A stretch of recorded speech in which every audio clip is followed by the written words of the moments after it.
Good morning. My name is Magar Cecilia Gunawan, and today I will presentation about author of English literature. His name is John Milton. And for the first presentation, I will talk about biography of author. First, John Milton was an English poet, polemicist, man of letters, and a civil servant for the Commonwealth of England under Oliver Cromwell. John Milton was born in Bury Street, Cheapside, London on 9 December 1669. He was educated at St Paul's School and at Christ's College, Cambridge. His Paradise Lost was published in 1667, Paradise Regained and Samson Agonistes in 1671. Milton died on 8 November 1674. And for the works. For the first works, I will talk about Paradise Lost. For the Paradise Lost is epic poem in blank verse, one of the late works by John Milton, originally issued in 10 books in 1667, and with book 7 and 10 each split into two parts, published in 12 books in second edition of 1674. Paradise Lost epic poem in blank verse, one of the late works by John Milton, originally issued in 10 books in 1667, and with book 7 and 10 each split into two parts. Many scholars consider Paradise Lost to be one of the greatest poems in the English language.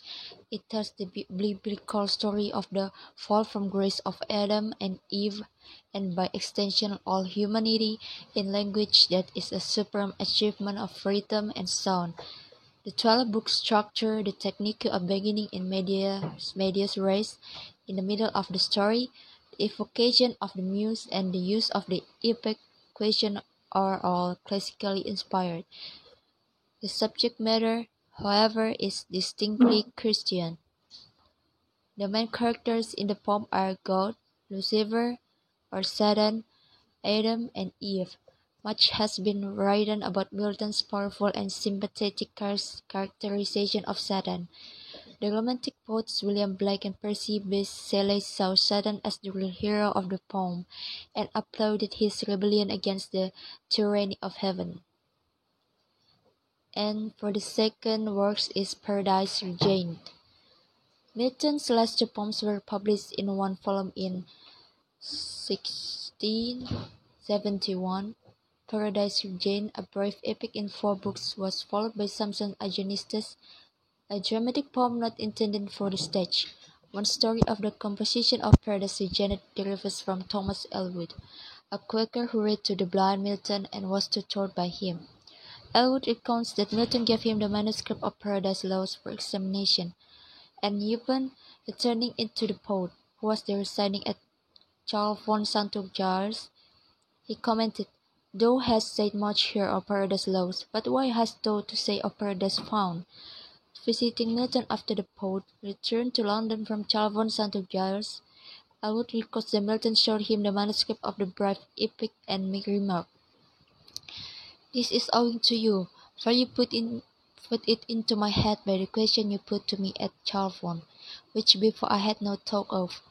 Elwood's account is not repeated elsewhere, however it remains unclear whether he embellished his role in the poem's creation. Paradise Regained harkens back to the Book of Job, whose principal character is tempted by Satan to forget his faith in God and to choose exercising patience and fortitude in the midst of ongoing and ever-increasing adversity. By adapting the trials of Job and the role of Satan as tempter, and by integrating them with the icons of Matthew and Luke of Jesus. Temptation in the Wilderness. Milton dramatized how Jesus embodies Christian heroism, less sensational than that of classical protagonists and it requires military action for its manifestation. Christian heroism is a continuous reaffirmation of faith in God and is manifested in renewed prayer for patience and fortitude to endure and surmount adversities. Bear resisting temptation that pander to one's impulse toward ease, pleasure, worldly lines, and power, a Christian hero maintains a heavenly orientation that informs his actions. Satan, as the tempter in Paradise Regains, fails in his uncasing endeavors to subvert Jesus by various means in the wilderness. As powerful as the temptation may be, the subsistory that accompanies them is even more insidious. And for the third work is Allegro il Penseroso, a literary poem by John Milton written in 1631 and published in his poem in 1645. It was written in rhyme octosyllabics, a constructing companion piece to his Il Penseroso. El Allegro invokes the goddess Mirth, with whom the poet wants to live, first in pastoral simplicity and then amid the busy hum of men in cities full of vitality. The next page is the selected work. Paradise Regained, first published in 1671, special collection St. Archives holds a 1790 edition titled Paradise Regained, a poem in 4 parts by John Milton from the text of Dr. Newton, and there's an intrinsic element of poetry. First is theme. Biggest theme in Paradise Regained is Christian heroism. This is defined as enduring faith in God, belief in prayer, and a spiritual strength to persevere through obstacles. The character of Jesus Christ is the epitome of Christian heroism. Another theme in the poem is hunger. NB. Figurative.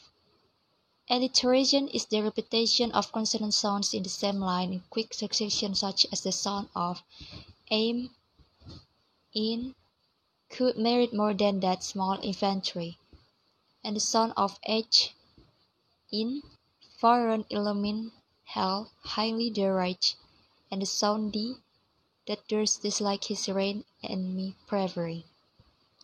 C. Imagery.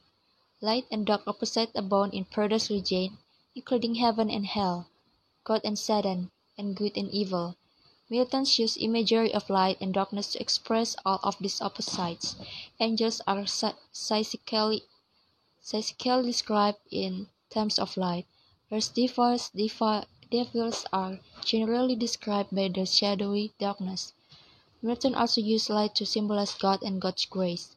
In his invocation in Book 3, Milton asks that he be filled with this light so he can tell his divine story accurately and persuasively, while the absence of light in hell and in Satan himself represent the absence of God and his grace.